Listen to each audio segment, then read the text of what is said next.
اور ان کا گھر ایک علامت تھا کہ دنیا کی کون سی ایسی جائز نعمت ہے جو عبداللہ کے گھر میں نہیں ہے. صاحب حیثیت تھے. شادی کے دوسرے دن یہ بی بی نئی دلہن ہے. جب اس سے پوچھا گیا کہ بی بی تمہیں شوہر پسند آیا؟ کہا کہ ہاں. کہا بی بی تمہیں تمہارے شوہر کا گھر پسند آیا؟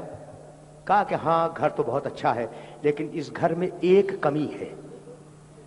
بوڑھی عورتوں نے گھبرا کے پوچھا کہ زینب اس گھر میں وہ کون سی چیز کم ہے جو تمہیں نظر نہیں آ رہی ہے؟ کہا اس گھر میں میرا بھائی حسین نہیں.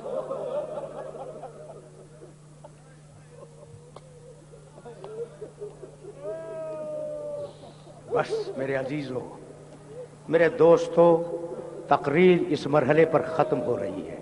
کیا شان ہے اس بی بی کی، کیا جلالت ہے اس بی بی کی.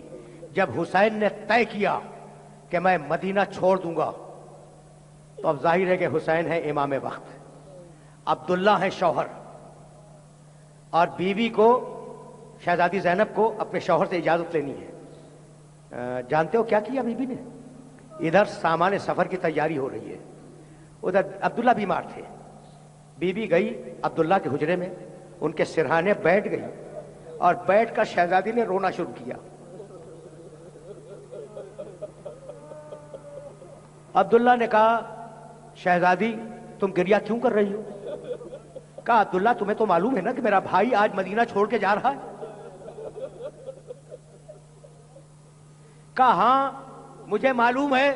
تو کہا عبداللہ تم جانتے ہو کہ اگر تم نے مجھے ساتھ جانے کی اجازت نہ دی تو مدینے میں دو کام ایک وقت میں ہوں گے. کہا بی بی وہ دو کام کیا ہیں؟ کہا ادھر بھائی کا قافلہ مدینے سے نکلے گا، ادھر زینب کا جنازہ گھر سے نکلے گا.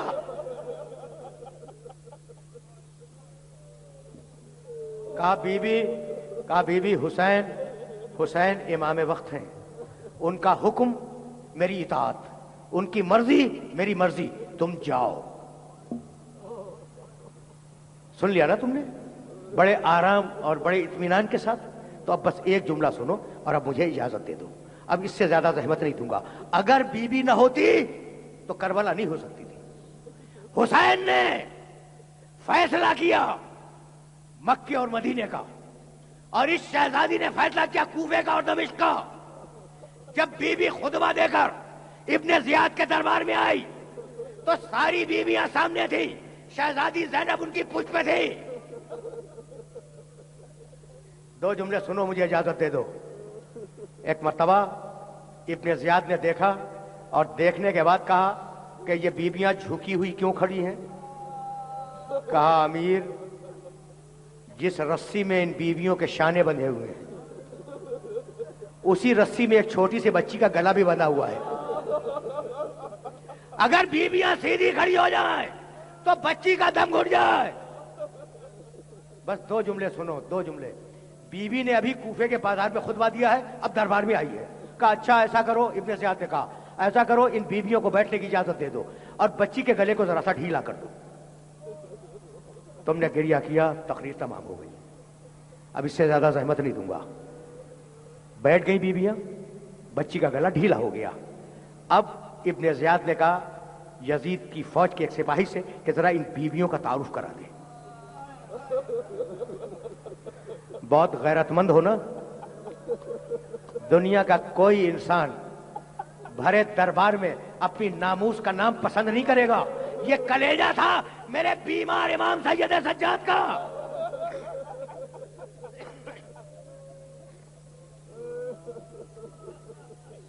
بس آخری جملہ سنو، آخری جملہ سنو، مجھے اجازت دے دو. سپاہی نے انگلی کا اشارہ کیا، کہا یہ فلاں بی بی ہے، یہ فلاں بی بی ہے، یہ فلاں بی بی ہے. ہو گیا نا بیویوں کا تعارف. ابن زیاد نے یہ محسوس کیا کہ کوئی بیوی ان بیویوں کے پیچھے چھپنے کی کوشش کر رہی ہے. کہا سپاہی وہ بیوی کون ہے؟ وہ کون ہے؟ جملہ سنو، مقتل کا جملہ سنو. وہ کون ہے؟ تو ابھی تو سپاہی کہہ رہا تھا یہ فلاں بیوی ہے، یہ فلاں بیوی ہے، انگلی کے اشارے سے. جیسے ہی پوچھا وہ کون ہے، سپاہی کانپنے لگا. کہا امیر آہستہ بول، آہستہ. وہ فاطمہ زہرا کی بڑی بیٹی زینب ہے.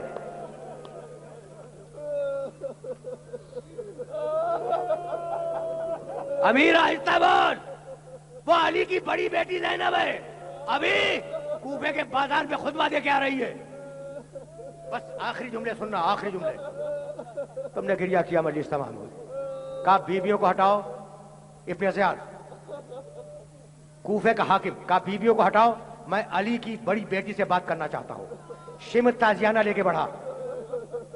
اب شہزادی یہ کیسے برداشت کرتی کہ کسی بیوی پہ تازیانہ اٹھ جائے؟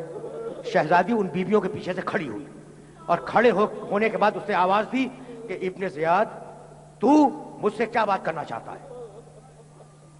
جملہ یہی ہے مقتل میں، ابن زیاد تو مجھ سے کیا بات کرنا چاہتا ہے؟ بیوی کی آواز دربار میں بلند ہو گئی. ایک صحابی، نام سنتے جاؤ، حضرت عبداللہ ابن عفیف کندی رضی اللہ تعالی عنہ. یہ نابینا ہیں، پیغمبر کے صحابی ہیں، علی کے دوست ہیں، دونوں آنکھیں نہیں ہیں اور عمر بڑی طویل ہے، 80 سے اوپر ہے، بلکہ بعض لوگوں نے 95 برس تک لکھی ہے. وہ علی کے بڑے دوست ہیں، وہ بیٹھے ہیں دربار میں، نابینا ہے، کچھ نہیں معلوم. جیسے ہی بیوی کی آواز بلند ہوئی کہ ابن زیاد تو مجھ سے کیا بات کرنا چاہتا ہے، یہ آواز گئی ابن عفیف کے کانوں میں.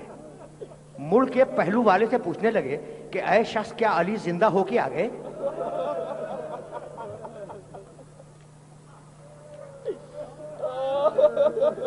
اے شخص کیا علی زندہ ہو کے آ گئے؟ کہا ابن عفیف علی کو مرے ہوئے زمانہ گزر گیا. کہا نہیں، ابھی میرے کانوں میں علی کی آواز آئی تھی. کہا نہیں ابن عفیف نہیں، جملے سنو جملے. ابن عفیف نہیں، علی نہیں بول رہے تھے، علی نہیں بول رہے تھے. کہا دیکھو میری پوری زندگی رسول اور علی کے ساتھ گزری ہے، وہی لہجہ تھا، وہی انداز تھا، وہی تیور تھا، وہی انداز گفتگو تھا. علی بول رہے تھے. کہا نہیں. کہا پھر کون بول رہا تھا؟ کہا علی کی بڑی بیٹی زینب بول رہی ہے. صحابی رسول گھبرا کے کھڑا ہو گیا کہ یہ محمد کی نوازی دربار میں کیسے آ گئی؟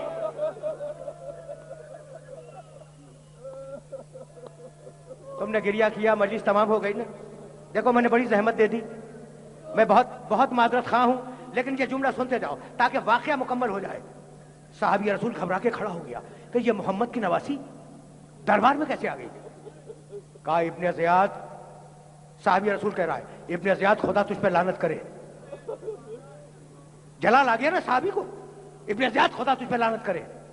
کہنے لگا ابن زیاد کہ ابن عفیف میں تمہاری صحابیت کا احترام کرتا ہوں. رونے لگے، میرے نبی کا بوڑھا صحابی رونے لگا. کہا میری صحابیت کا احترام کرتا ہے اور محمد رسول اللہ کی نواسیاں دربار میں کھڑی ہے. خدا تجھ پہ لعنت کرے. اب آخری جملہ سننا. تم نے گریہ کیا، مجلس تمام ہو گئی. آخری جملہ سنو. 2 مرتبہ کہا نا ابن عفیف نے، 2 مرتبہ کہا خدا تجھ پہ لعنت کرے، خدا تجھ پہ لعنت کرے. تو ابن زیاد کو غصہ آ گیا. اس نے جلاد کو اشارہ کیا، اس بڈھے کی گردن سر دربار کاٹ دو، دربار ہی میں کاٹ دو اس بڈھے کی گردن، اسے قتل کر دو. جلاد نے تلوار کھینچی اور چلا ابن عفیف کو قتل کرنے کے لیے. ٹھیک، اب سنو گے. اس بھرے ہوئے دربار میں ابن عفیف کے قبیلے کے بہت سے جوان بیٹھے تھے. یہ آخری جملہ ہے میری تقریر کا. انہوں نے تلواریں کھینچی اور کھینچنے کے بعد علم کی اور کہا ابن زیاد یہ بڈھا لاوارث نہیں ہے. ابن زیاد یہ بڈھا لاوارث نہیں ہے، اگر کسی نے ہاتھ لگایا تو ہم دربار میں خون کی ندیاں بہا دیں گے. کہا لے جاؤ، اپنے بوڑھے کو لے جاؤ. تو یہ کہتے ہوئے لے چلے کہ جس کا وارث زندہ ہو اسے کوئی ہاتھ نہیں لگا سکتا. زینب نے رخ کیا مدینے کا کہ نانا اب وہ زمانہ آ گیا کہ صحابی کی مدد کرنے والے آ جائیں، نوازی کی مدد کرنے والے.